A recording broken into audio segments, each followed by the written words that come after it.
Hello, did you know that 85% of your success depends on your communication skills? Your ability to talk, people, to connect with them, and to look trustful. You'll be surprised that Harvard did a test and actually 85% of people who had a good communication skills, ability to talk with people, express themselves, and listen carefully, build rapport, were able to close deals faster, looked more trustful, and of course people liked them more. Hello, my name is Dinas, and in this video I'm going to share with you NLP tricks to build rapport, to build connection, because in the past 8 years I've been practicing training NLP, and I could tell you there is no better technique aside of building rapport that will give you the fastest, most rapid, and most confident results if you just apply the right techniques at the right time in your conversations, training, sales, or any business or teaching environment. But let's get into why it is so important. To begin with, we all interact with people, right? There is nothing we can do without saying, talking, listening, or working together. So ability to build connections, build friendships, and to understand how people communicate is crucial, right? This is how we build success. This is how we build rapport and achieve things to be done. Secondly, after you learn how to communicate, you look more trustful. People rely on you, they ask you questions, they come to you with their problems, and in business we know that whoever is able to solve the problems is getting the money. Third important thing that is important about building a rapport is that it gives you opportunity to build strong relationship. In business and in life, it is important to have trustful, reliable friends, colleagues, partners, spouses, right? Building relationship is part of our human nature. Unfortunately, not everybody of us are good at that. Me personally, I was there. That's why I love NLP so much. In a very short time, I was able to build connection with my audiences, with friends, and people I don't even know or even like. So the last point why it is so important to learn building your rapport and actually master it is because it brings you success in life.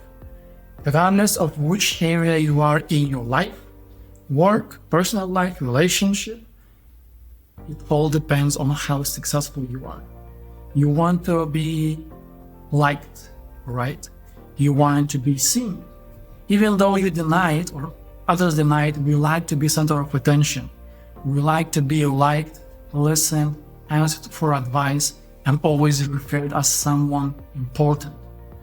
Building rapport allows you to build that in a very natural way without big effort or super tricks. The first NLP technique in building a rapport is mirroring and matching. When you mirror someone, the person thinks that you are great. The person thinks you are like them. The person thinks that you have common ground, connection, and that you understand that person, even though you might not understand it particularly. The reason why it works is because in our heads, the world is around us. We are the center of every interaction, of every event, of every moment in the life. And each person in the room is the center of their world attention. Anyone who looks, talks, and behaves like them, they like them most. So regardless if you are a cleaner or a CEO of a top company, the one single universal trick to build connection and friendship instantly is mirroring and matching the person. How we do this? We're learning this in our NLP practitioners training because, well, even though it's simple and powerful, it requires some right guidance. Second important technique is active listening. We all know how to listen actively, right? Nod your head, keep the eye contact, and there are many more techniques how to do that. But very few knows that very subtle technique to listen actively or to show that you are listening actively is leaning forward. Have you seen someone very, very curious listen in conversation, just zoned in, and the way it looks like this person has been leaning in the conversation. That's literally expression of showing the interest. Second important thing is say, really. Being surprised and showing that you understand has proven to be the simplest, easiest, and yet natural technique how to demonstrate that you are interested in the person and what he or she is saying. And just this alone will build the magic and create stronger connection with the person. You just feel like old friends. The third thing that you can do is ask questions or repeat what person just said. When you repeat what person just said, you demonstrate that you understand them. And when they see that you understand them, they like you more, right? It's showing that you understand and you want to know more about what they're saying. Of course, that builds ego, and person likes you more. Therefore, more trust, more stronger friendship, which can lead to, deals, closures, or just an amazing conversation. The third technique that you can be learning is censoring and calibration. Calibration is about noticing the difference between the neutral mood and elevated mood when something is great or terrible. So when you notice the difference, when you mirror and match, when you actively listen, you see how a person is reacting to you, to your behavior, how you respond to them. And the difference allows you calibrate how you should be responding to their words or their actions. So, senses. What the senses are about. Very few people, even good communicators, know that there are at least 3 communication styles: visual, audio, and kinesthetic. The visual sounds like, yes, I see what you're saying. I see your point. To these people, to do the right mirroring and matching, you should respond the same way, saying that, do you see my point? Do you see how this can lead to this result? Can you imagine this going forward? Can you imagine or see in your head how this will work? And if person is seeing the picture how it's working, you are on the right point. Then auditory people like sounds. They like vibrations and rhythms and music. Sometimes even terrible voice can reject them very fast. The auditory people have their own style. You might meet people who are saying, yes, I hear you, but no, right?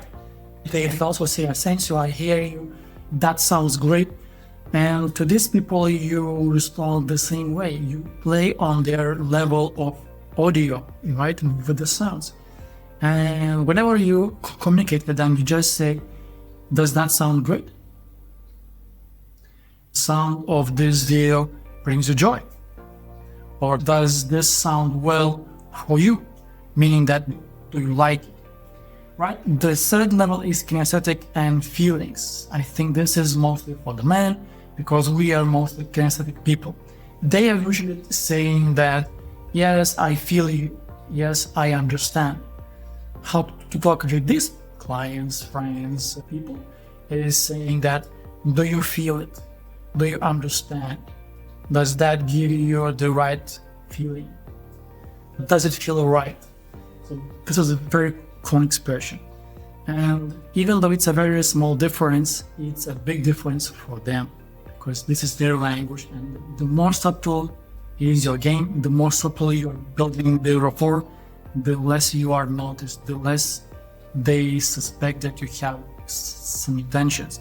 And small disclaimer, use it only for positive purposes and only to build positive, great friendships and connections. And last point that is a pillar point for all of them is that why we build rapport. Why does it work? I mean, we do this naturally. If you observe people, they mirror each other and they match each other with clothes, with body posture, language, even their hairstyle. But why does it work? It works because we like people who are like us. So regardless of the techniques that I was sharing, The pillar point, the principle how to build a rapport is to find a common ground. Always look for what is common between you two, be it profession, language, your experiences, countries you are from or been with, or people that you know. The more common ground you found, the easier it is to build a connection. I hope you enjoyed this video, and let's recap what we talked about. Building rapport and mastering rapport through NLP is all about understanding why you need this, right? It builds your relationship, connections, and trust. The way you build a relationship and connection, the way you build a rapport is through mirroring and matching the person, through active listening, the technique that I was sharing with you, through calibration and sensory observation and matching your senses, and of course, looking for the common ground. Try any of these and let me know in the comments how did it go. Trust me, I read every comments and I respond. I hope you enjoyed this video. Watch out for the next one. Subscribe, like, share, and we'll see you in the next video. Thank you very much. Bye.